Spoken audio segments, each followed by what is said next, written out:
अस्सलाम वालेकुम। सरदार काशिफ सरफराज हेयर। उम्मीद करता हूँ आप सब खैरियत से होंगे। आज का जो हमारा टॉपिक है द मोस्ट रिपीटेड एमसीक्यूज़ जो हैं पंजाब टेनेंसी एक्ट 1887 के, ये एसडीओ की जो सीट्स आई हैं इनमें बहुत इंपॉर्टेंट ये एक एक्ट है। इसमें से 8 से 10 नंबर का पेपर आना है। तो मैं इंशाल्लाह जल्दी कोशिश करता हूँ ये सारे क्वेश्चन आपको पढ़ा दूँ। इसके बाद आप इस काबिल इंशाल्लाह होंगे कि आप इजीली कोई भी क्वेश्चन आता है तो इजीली आप अटैम्प्ट कर सकते हैं। उससे पहले मेरी आप सबसे ये रिक्वेस्ट है, काइंडली मेरे इस चैनल को सब्सक्राइब कर दें, बेल आइकन के ऊपर क्लिक कर दें और लाइक करें, शेयर करें, कमेंट करें। जो भी जिस टॉपिक के ऊपर भी आपको वीडियो चाहिए आप उस कमेंट करें, मैं आपको रिप्लाई भी करूँगा और आपकी वीडियो भी बनाऊँगा। और मैं कोशिश करता हूँ जब तक आपका एग्ज़ाम है एसडीओ का 10 या 11 अक्टूबर को है, इससे पहले पहले मैं आपकी वीडियोस बना के टॉपिक के जो एमसीक्यूज़ हैं एटलीस्ट आपको कंप्लीट प्रोवाइड कर दूँ। चलिए हम शुरू करते हैं। आज का पहला जो क्वेश्चन है हमारा, what is the short title of act of 1887, the Punjab tenancy act 1887। Act number है 16। क्वेश्चन नंबर 2 है the Punjab tenancy act 1887 extends to the whole of Punjab. Who notifies the commencement date of the Punjab tenancy act 1887? Provincial government. Which act repealed section 2 and 3 of the Punjab Tenancy Act 1887? The Repealing and Amending Act 1891. Under the act, land means land let for agricultural purpose or related purpose. जो government है government of Punjab होगी या provincial government होगी। Who is defined as commissioner under the act? Commissioner under the act Punjab land revenue act 1967 के तहत जो commissioner होता है। Which one is not included in the definition of tenant under this act? A mortgagee of the rights of a landowner, ये नहीं है, बाकी सारे शामिल हैं। Rent does not include village cess, जो विलेज से पैसे इकट्ठे किए जाते हैं वो शामिल नहीं है। बाकी जो अमाउंट होती है जो लिया जाता है, मामला वगैरह या मालिया लिया जाता है, वो शामिल रहता है। Which of the following is considered as an improvement under the act? Construction of wells की जो कंस्ट्रक्शन है वो इम्प्रूवमेंट में आती है। बेसिकली जो टीनेंट और लैंडलॉर्ड होता है, टीनेंट वो होता है जिसने पट्टे पे या ठेके पे जगह ली होती है, और लैंडलॉर्ड वो होता है जो उसका मालिक होता है जिसे वो रेंट पे करता है। और इस सारे प्रोसेस को टेनेंसी कहते हैं। नेक्स्ट क्वेश्चन है, an agricultural year begins on 16 June of every year, which has the power to conclusively decide whether a levy is a village cess? Board of revenue decide करता है। Jagirdar means a person to whom land revenue has been assigned, जिसे assigned किया जाता है land revenue. Which one is excluded from improvement under this act? Temporary wells made in the ordinary cultivation, जो temporary तौर पर Wales बनाए जाते हैं वो नहीं शामिल हैं। Village officer under the act includes chief, headman और पटवारी, ये विलेज ऑफिसर होते हैं। Under section 51A, a tenant acquires the right of occupancy if he has occupied land for 2 generations for at least 20 years, paying no rent beyond land revenue and cesses। वो tenant जो right acquire कर जाता है मलकियत के। Under section 51B, a person acquires right of occupancy if he on land, वो मालिक बन जाता है। सीज टू बी ऑनर, या वो ओनरशिप उसकी ख़त्म हो जाती है। अदरवाइज देन बाई फॉरफीचर और voluntary act and continuously occupied it, ये है इसका answer. Under section 51C, which date is relevant for a tenant to claim right of occupancy? 21 October 1868 जो डेट थी, ये इंपॉर्टेंट क्वेश्चन है। नेक्स्ट क्वेश्चन है, in section 51C the right of occupancy can be denied if landlord proves tenant was settled on land cleared और cultivated at the founders expenses. Section 51D, a jagirdar acquires right of occupancy if he has continuously occupied land for not less than 20 years. Next, section 52 creates a presumption of rights of occupancy if tenant proves continuously occupations for 30 years paying no rent beyond land revenue and cesses। जो rent पे नहीं कर रहा गुज़िश्ता 30 सालों से, वो होता है उसको राइट्स होते हैं, उसकी presumption of right of occupancy मिल जाते हैं। वो इस तरह प्रूव कर सकता है कि मेरे पास राइट ऑफ ऑक्यूपेंसी है। According to section 5(3) the word donating natural relationship also include relationship by adoption, customary heir and usages of religious community. ये जो रिलेशनशिप आपस में फैमिलीज़ के होते हैं, बच्चों के होते हैं, लीगल हेयर्स वगैरह होते हैं, इनके बारे में ये बात कर रहे हैं। Section 6 provides that a tenant recorded in record of rights before 21st October 1868 has occupancy rights unless contradicted by a decree of a competent court passed before this act। इस कानून से पहले किसी competent court ने उसको right ना दिए हों तो वो शामिल नहीं है, बाकी वो उसे राइट ऑफ ऑक्यूपेंसी हैं। अंडर सेक्शन 7 ये कहता है if the tenant exchanges his land for other land of the same landlord, same landlord से वो एक्सचेंज कर लेता है तो उसके पास वही राइट्स हैं ऑक्यूपेंसी के। The new land is held subject to same rights of occupancy, वो सेम राइट्स उसके पास हैं ऑक्यूपेंसी के। Which section clarifies that right of occupancy can also be established on grounds not expressly mentioned in the act. Section 8 है। According to section 9 can a tenant acquire rights of occupancy, क्या वो right of occupancy ले सकता है by mere lapse of time, वक्त गुजरने के साथ। No, not by mere lapse of time, वो राइट ऑफ ऑक्यूपेंसी नहीं ले सकता। सेक्शन 10 कहता है provides that in absence of custom no joint owner of land shall acquire right of occupancy over whole land jointly owned. Section 11 ensures that occupancy rights existing under earlier enactment Punjab Tenancy Act 1868 shall continue under this act. In the table under Section 11, Section 5(1) of the Punjab Tenancy Act 1868 corresponds to which provision in the 1887 Act? Section 5(1)(a) जो है वो provision जो है वो corresponds करती है। Which section of Punjab Tenancy Act 1868 corresponds to Section 8 of the Act 1887? Section 8 ही है। Section question 31 है the rent payable in respect of tenancy shall be the first charge on the produce, जो फसल होती है उस पर चार्ज होता है। Who has the right to tend, cut and harvest the produce of tenancy without landlord's interference? बगैर उसकी मुदाखलत के लैंडलॉर्ड की कौन कट कर सकता है फसल? वो टेनेंट होगा। In case rent is taken by division of the produce, who has exclusive possession of the whole produce until division? टेनेंट के पास होता है वो इख्तियार। After division of produce the landlord is entitled to his share of produce, अपने हिस्सा ही ले सकता है landlord. Rent once fixed by any method can not be commuted into another without consent of both landlord and tenant, वो rent change नहीं हो सकता जब तक दोनों की कंसेंट शामिल नहीं है। इन एब्सेंस ऑफ कॉन्ट्रैक्ट और decree a tenant cannot be charged rent higher than rate payable in the preceding agriculture year, जो पिछले साल में था वही वो पे करेगा। नेक्स्ट क्वेश्चन है, a person occupying land without consent of landlord is liable to pay rent equal to preceding agriculture year, पिछले साल के मुताबिक पे करेगा।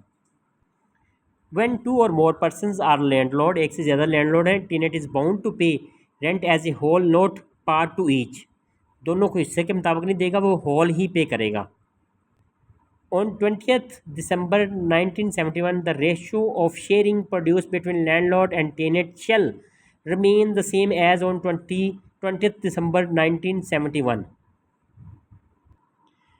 Where rent is taken by division और appraisement of produce if a tenant removes produce before division to avoid proper calculation, what presumption arises?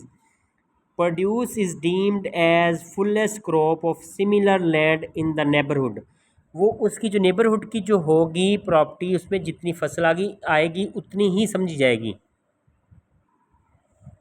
Who may appoint a referee to divide or appraise produce in case of dispute? Revenue officer appoint कर सकता है referee जो dispute resolve करेगा। Section 17 के तहत referee appoint होता है, उसकी ड्यूटीज़ क्या हैं? डिवाइड और अप्रेज प्रोड्यूस पर revenue officers instruction, revenue officer की इंस्ट्रक्शन से मुताबिक डिवाइड करता है। After referee submit record of division who confirms और वेरीज इट, रेवेन्यू ऑफिसर ही वेरी करता है ये रेफरी ने सही फैसला किया है। When can produce rent of occupancy tenants be enhance, कब वो इन्हांस किया जाएगा रेंट जो होता है। When previously unirrigated lands become irrigated और फ्लडेड, जब उसमें पानी लग जाए और उसमें इरिगेशन होनी शुरू हो जाए तो फिर उसका रेंट बढ़ जाता है। Who can produce rent of occupancy tenants be reduced when land ceases to be irrigated और फ्लडेड, जब पानी वगैरह लगना बंद हो जाता है properly. Minimum rent payable by occupancy tenant in cash rent depends on class. If tenant is of class under section 5A, rent must not be less than 2 आनाज per rupee। ये बहुत पुरानी बात है 1887 की, इस वजह से ये 2 आनाज था। Who can cash rents of occupancy tenant be reduced when productive powers decreases beyond tenants control, जब उसकी प्रोडक्शन की पावर कम हो जाती है प्रॉपर्टी की। Who which court can enhance और reduce rent of occupancy tenant on suit, revenue court कर सकती है कम या ज़्यादा।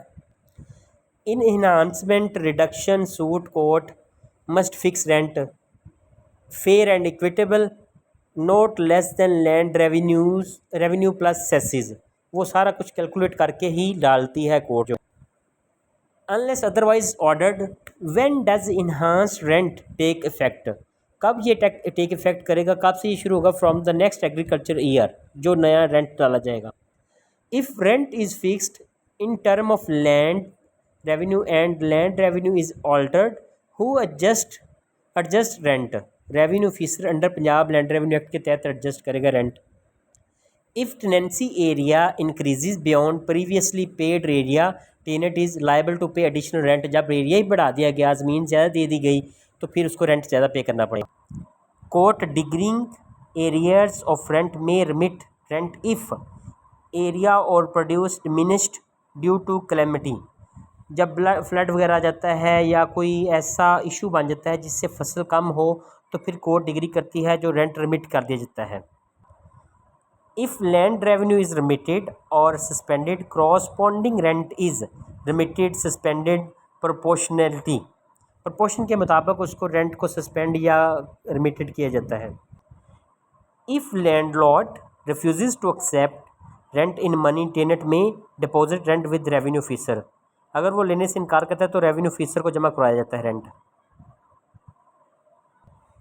Effect of depositing rent with revenue officer, जब उसको जमा कराया जाता है उसका इफेक्ट क्या है। डीम्ड पेमेंट टू लैंडलॉर्ड, ऐसा समझा जाएगा जैसे लैंडलॉर्ड को मिल गया है। If produce of tenancy is attached by court, अगर अटैच कर लेती है court, landlord can apply to revenue officer to sell produce and recover rent, उससे रेंट वसूल। When lease exceeds terms of land revenue assessment, agreement become voidable at the option of tenant if revenue decreased and landlord refuses to pay rent, अगर वो fair rent लेने से इनकार करता है तो फिर वो डिक्रीज़ हो जाता है। When may a tenant holding for a fixed terms relinquish tenancy without notice, जब उसकी टर्म ही पूरी होगी, जो टर्म फिक्स की गई थी, तो फिर वो विदाउट नोटिस छोड़ के ज़मीन जा सकता है tenant. By when must a tenant other than fix term give notice of relinquishment to landlord, अगर टर्म फिक्स नहीं है तो कब वो नोटिस देगा। Before 15 January, very important question है ये, रिपीटेड क्वेश्चन आता है, ये पूछा जा सकता है। If tenant does not give notice directly, how else may be he proceed, अगर वो डायरेक्ट नोटिस नहीं देता तो किस तरह नोटिस दिया जाएगा। Apply to revenue officer to serve notice, के रेवेन्यू ऑफिसर के जरिए दिलाया जाएगा notice. If tenant fails to give proper notice, he is liable for rent of ensuing agriculture year until tenancy relet और कल्टिवेटेड बाय लैंडलॉर्ड, अगर वो proper notice नहीं देता तो उससे रेंट पे करना पड़ेगा और नेक्स्ट ईयर में वो जो लैंडलॉर्ड कल्टिवेट करेगा उससे पहले नहीं करेगा क्योंकि उसने उसका रेंट पे किया हुआ होता है। Can a tenant relinquish part of only of his tenancy, क्या कुछ वो हिस्सा छोड़ सकता है ज़मीन का tenant. No unless landlord consent, landlord की मर्ज़ी के बगैर नहीं छोड़ सकता। Rights of occupancy extinguishes if tenant, कब वो राइट ऑफ ऑक्यूपेंसी ख़त्म होंगे? Fails without sufficient cause to cultivate और पे रेंट, जब वो सफिशेंट कॉज उसके पास ना हो कि पे रेंट भी ना कर रहा हो, कल्टिवेट भी ना कर रहा हो 1 साल तक, 1 साल पहले, और जब 1 साल पूरा गुजर जाता है तो उसके बाद राइट ऑफ ऑक्यूपेंसी ख़त्म हो जाते हैं उसके। For purposes of abandonment a mukarrardar is deemed to be tenant having a right of occupancy, जिसके पास राइट ऑफ ऑक्यूपेंसी वो मुकर्ररदार होता है। Occupancy tenant may be ejected on which ground, ये सारी ग्राउंड्स बताई गई हैं, ऑल ऑफ अबव इसका जवाब है, आप देख लीजिएगा। For ejectment purposes a mukarrardar is treated as occupancy tenant. Tenant for fix term may be एडजेक्टेड, कब वो फिक्स टर्म वाला कब एडजेक्टेड होगा, ये सारे उसके रिप्लाई हैं, ये ग्राउंड्स जो दी गई हैं ये सारी उसकी आती हैं, तब एडजेक्टेड किया जाएगा, उसे निकाल बाहर फेंका जाएगा। Tenant from year to year not fix term not occupancy right may be ejected at the end of any agriculture year, जब साल का अख्ताम होता है तब उसे निकाल दिया जाता है जिसकी टर्म फिक्स नहीं होती। A tenant can not be ejected except by decree except in cases, ये दोनों ही इसके आंसर हैं। जैसे वो रेंट नहीं पे करता या उसकी ऑक्यूपेंसी की टर्म फिक्स नहीं होती, ये दोनों इसके आंसर हैं। In such cases landlord may apply to revenue officer, इन केसेस में रेवेन्यू ऑफिसर के पास टेनेंट अप्लाई कर सकता है, लैंडलॉर्ड अप्लाई कर सकता है। ऑन एरियर्स डिक्री, बकाया जात की जो अगर डिक्री रेवेन्यू कोर्ट करती है, revenue officer issue notice requiring payment with in 15 days, 15 days में वो एरियर रिकवर करने के लिए नोटिस भेजते हैं जब इसकी डिक्री हो जाती है पेमेंट करने की। If tenant does not pay within time R O shall eject tenant without compensation provision, tenant को निकाल के बाहर फेंकता है जब वो पे नहीं करता टाइम के साथ rent. Notice of ejectment year to year tenant shall not be served after 15 November, 15 नवंबर से पहले पहले उसे नोटिस दिया जाएगा। नोटिस में क्या शामिल होगा? Notice must inform a tenant to vacate land, कि अपनी जगह खाली करे 1 मई नेक्स्ट, जो नेक्स्ट आने वाला मई है उसमें वो खाली करे जगह। If tenant does not contest within 2 months R O shall order ejectment, R होता है रेवेन्यू ऑफिसर, रिजेक्टमेंट के ऑर्डर पास करता है अगर वो कंटेस्ट नहीं करता 2 मंथ तक उस फैसले को या उस नोटिस को। If tenant contest but fails in suit, अगर वो कंटेस्ट भी करता है और केस हार जाता है तो जो कोर्ट डिसाइडिंग द सूट है वो उसे रिजेक्टमेंट के ऑर्डर जारी कर देंगे उसके लिए। Who may frame rules for application and notice under section 44-45, जो नोटिस दिया जाता है बोर्ड ऑफ रेवेन्यू उसके रूल्स बनाता है। Decree order for ejectment shall normally be executed between, कब वो उसके ऊपर अमल दरामद होता है डिक्री या ऑर्डर के ऊपर रिजेक्टमेंट के ऑर्डर के ऊपर मई 1 एंड जून 15 तक। कोर्ट में grant relief against forfeiture, if forfeit करने से रिलीफ देती है कोर्ट कब? जब जो इंजरी हुई है उसे रेमेडी उसकी प्रोवाइड कर दी गई है या कंपनसेशन सफिशेंट दे दी गई है, दोनों इसके आंसर है। Tenant can not B ejected, कब उसे नहीं निकाला जाएगा? जब until crops ripen if standing uncut और अनगैदर्ड, जब उसे काटा नहीं जाता और इकट्ठा नहीं किया जाता फसल को, तब उसे नहीं निकाला जाएगा टेनेंट को। इफ़ टेनेंट प्रिपेयर्ड लैंड, अगर वो फसल तैयार करता है बुआई के लिए सोइंग के लिए बट नॉट सोन, उसे काश्त नहीं करता तो उसको जो fair equivalent in money for labour, जो उसकी लेबर उसके पैसे और जो उसका कैपिटल खर्च हुआ है उसके पैसे उसे अदा किए जाएंगे। टेनेंट रॉन्गफुली डिस्पोजेस्ड में सो विद इन 1 ईयर, अगर उसे रॉन्गफुली डिस्पोजेस किया गया निकाला गया तो 1 साल के अंदर वो केस फाइल कर सकता है। Civil suit is barred, civil court को अख्तियार नहीं है, वो सूट नहीं सुन सकती if ejectment order under section 45(6) के तहत हुआ है। Possession of tenancy can not be recovered under section 9 specific relief act 1877, उसके तहत रिकवरी ऑफ पोजेशन नहीं ली जा सकती, दोबारा प्रॉपर्टी का कब्जा नहीं लिया जा सकता। Who may fix other dates instead of those in section 36, 46, 47, provincial government के पास इख्तियार है डेट्स चेंज करने। When does such notification take effect? After 6 months from the publication, जो नोटिफिकेशन होता है 6 माह के बाद वो 6 माह तक टेक इफेक्ट रखता है अपना। जब उसकी पब्लिकेशन गज़ट में हो जाती है। The provisions of chapter 5 do not apply to mukarrardar. A tenant with right of occupancy under section 5 may transfer it by sale, gift और मॉर्गेज। जिसके पास राइट ऑफ ऑक्यूपेंसी है सेक्शन 5 के तहत वो सेल गिफ्ट में दे सकता है, सेल कर सकता है या मॉर्गेज पे दे सकता है जो प्रॉपर्टी उसके कब्जे में है। Before transferring by sale, gift और usufructuary mortgage the tenant must serve notice on landlord through a revenue officer. पहले वो रेवेन्यू ऑफिसर के ज़रिए नोटिस देगा लैंडलॉर्ड को। The tenant must defer proceeding with transfer for 1 month. 1 month तक वो proceeding को डेफर कर सकता है, डिले कर सकता है।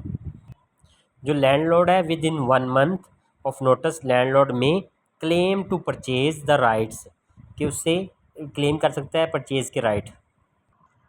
If the occupancy rights is mortgaged revenue officer will fix its value as if it were not mortgaged. Revenue officer इसकी वैल्यू फिक्स कर सकता है। The landlord is deemed purchaser if he pays the value fixed by revenue officer. अगर वो पे कर देता है वैल्यू जो फिक्स रेवेन्यू ऑफिसर ने की है तो वो उसके पास राइट है परचेज के। When landlord page value the right of occupancy becomes extinct. जब वो वैल्यू पे कर देता है तो राइट ऑफ ऑक्यूपेंसी जो होते हैं वो ख़त्म हो जाते हैं टेनेंट से।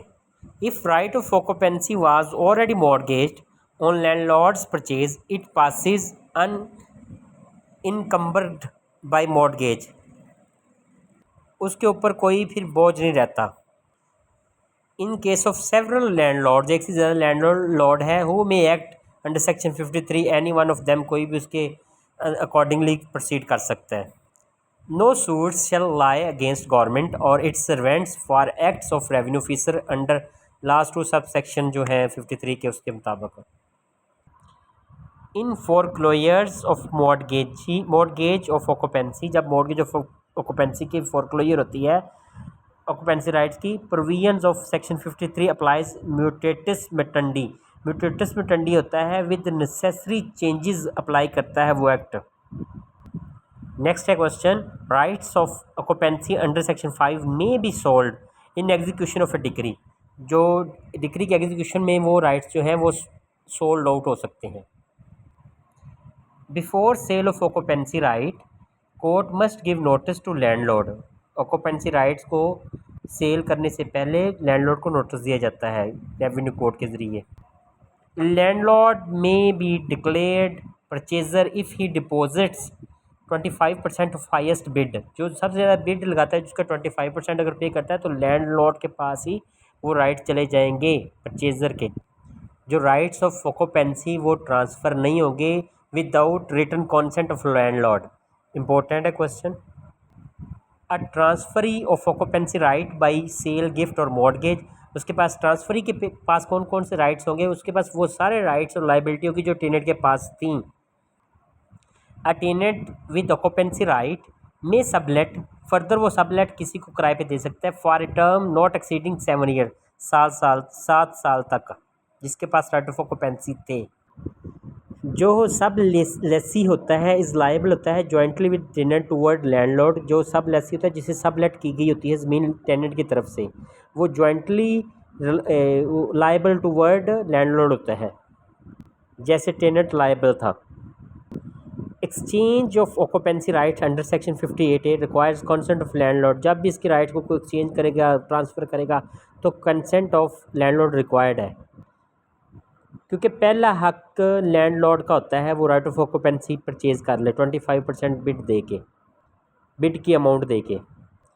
Land obtained in exchange under section 58A shall be subject to same rights of occupancy. जो जिससे एक्सचेंज में मिलती है उसके पास सेम राइट्स ऑफ ऑक्यूपेंसी होते हैं। On death of Muslim tenant occupancy right devolves by Muslim personal law के तहत जैसे ही राइट्स, जैसे हमें इनहेरिटेंस मिलती इसी तरह मुस्लिम पर्सनल लॉ के तहत ही वो डिवॉल्व होगा। On death of non Muslim tenant occupancy right devolves first on male lineal descendant.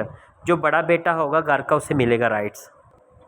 Widow succeeding under section 59 can not transfer occupancy right by lease exceeding 1 year. जो widow होती है वो 1 साल से ज़्यादा वो लीज़ की राइट सक्सीड नहीं कर सकती ट्रांसफ़र।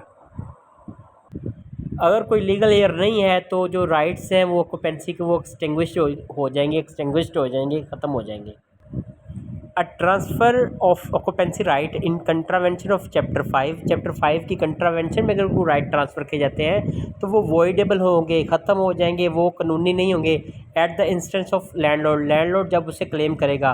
और इसमें से कुछ क्वेश्चन बाकी रह गए हैं, वो मैं एक वीडियो बनाऊंगा 5 या 6 मिनट की होगी, और इसमें मैं सारे ही सेक्ट के क्वेश्चन पूरे कर दूंगा। इसके बाद इंशाल्लाह आप इस काबिल होंगे कि ईज़िली क्वेश्चन जो इसमें से MCQ आएगा आप इजीली अटैम्प्ट कर सकते हैं। थैंक यू वेरी मच, अल्लाह हाफिज़। और आज ही कोशिश करूँगा आप वीडियो शेयर कर दो बना के।